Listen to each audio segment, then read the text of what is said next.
नमस्कार मित्रांनो, मी शिल्पा जाधव माझ्या YouTube channel Shilpa Jadhav food recipes मध्ये आपलं स्वागत आहे। आज मी माझ्या पद्धतीने डाळ भाजी कशी करायची ते दाखवणार आहे। तर चला मग कृतीकडे।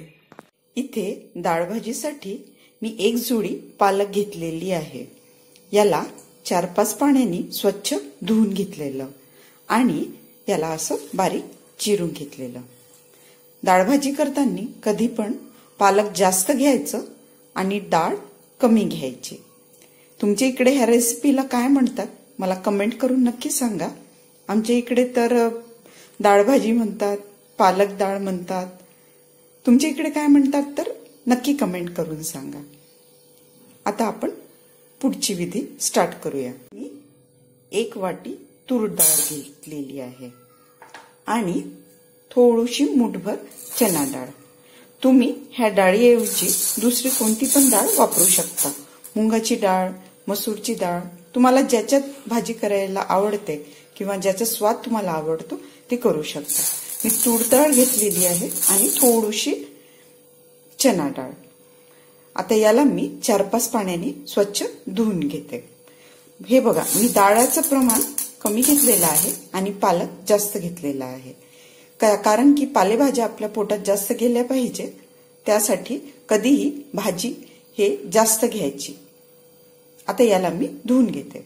डाळ मी व्यवस्थित धुवून घेतली आहे। आता याच्यामध्ये मी आपली चिरलेली पालक टाकून घेते।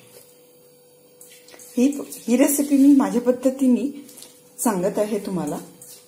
सगळ्यांची पद्धत वेगळी असते, ही मी माझ्या पद्धतीने करते, कारण की मला लवकर आणि पटकन आपल्याला काही करायचं असलं की हे बरं पडते।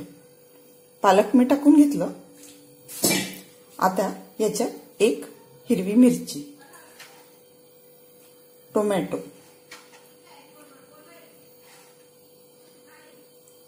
आणि थोडेसे शेंगदाणे। आता याच्यात आपल्याला लागेल तेवढं पाणी टाकायचं, म्हणजे डाळ आणि भाजी दोन्ही शिजेल एवढं पाणी आपण टाकायचं। आपण आता हळद टाकून घेऊया,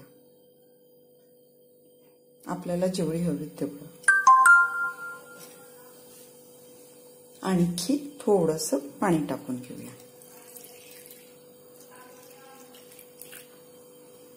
आता याला आपण कुकरला लावून घेऊया। 4-5 शिट्या झाल्या की ही डाळ व्यवस्थित शिजेल। आता मी याला कुकरला लावून घेते। इथे आपली डाळ भाजी व्यवस्थित शिजली गेली आहे। आता याला आपण रईने व्यवस्थित घोळून घेऊया। एकजीव झाली की मग याला आपण फोडणी करून घेऊया। त्याला छान मी याच्याने घोळून घेते आणि मग फोडणीची तयारी। आता इथे मी एका कढईमध्ये तेल गरम करून घेतलं आहे। आता याच्यात मी मोहरी, जिरे, बारीक चिरलेला कांदा,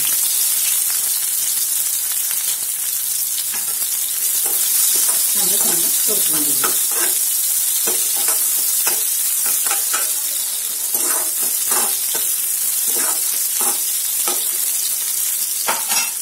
याच्यामध्ये कढीपत्ता टाकून घेऊ, आलं लसूणची पेस्ट, त्याला छान शिजवून घेऊया।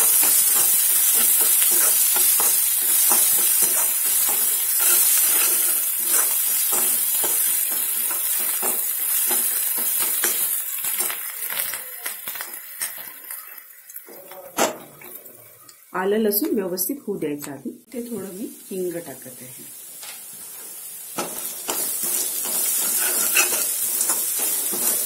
फोडणी व्यवस्थित शिजून घ्यायचं। आता याच्यामध्ये हळद, 1 चम्मच हळद, जेवढं तुम्हाला पाहिजे तेवढे, आणखी अर्धा चम्मच तिखट। आपल्याला तिखट कसं पाहिजे त्यानुसार तुम्ही टाकू शकता। मुलांसाठी करत असाल तर तिखट कमी टाका। आमच्याकडे कमी तिखट खातात म्हणून मी तिखट कमी टाकते.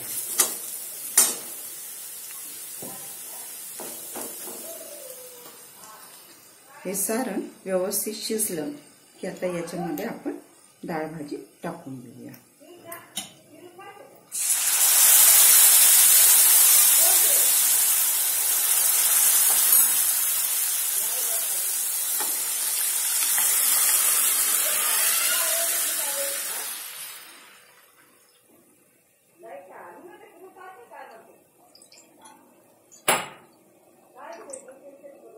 याला छान आता आपण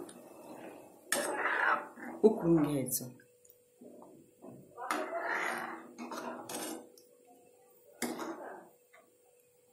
याच्यात आता आपण चवीनुसार मीठ टाकून घेऊया.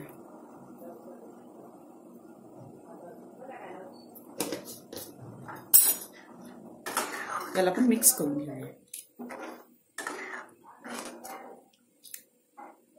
आता याला कमी फ्लेम वरती चांगली एक उकळी काढून घेऊया.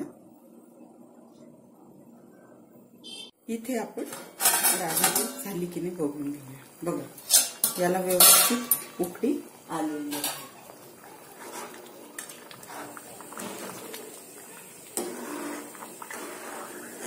तुम्हाला किती घट्ट पातळ करायची आहे त्यानुसार तुम्ही याची कन्सिस्टन्सी ठेवू शकता.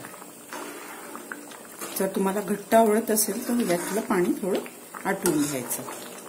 पातळ आवडत असेल तर मग ह्या कन्सिस्टन्सीला तुम्ही ठेवू शकता. आता याच्यामध्ये मी कोथिंबीर टाकते.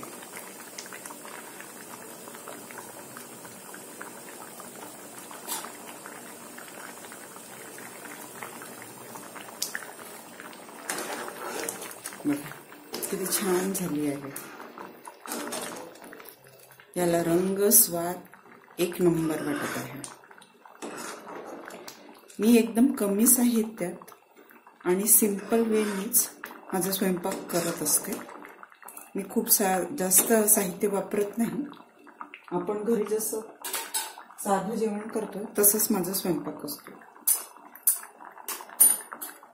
इथे आपली डाळ भाजी रेडी आहे. तुम्हाला माझ्या पद्धतीने केलेली डाळ भाजी कशी वाटली नक्की मला कमेंट करून सांगा. रेसिपी आवडल्यास लाईक, शेअर, कमेंट आणि सबस्क्राईब करा. आणखी तुम्हाला कोणती रेसिपी बघायला आवडेल मला कमेंट करून नक्की सांगा. स्वस्थ राहा आणि मस्त खा. एन्जॉय. थँक्यू.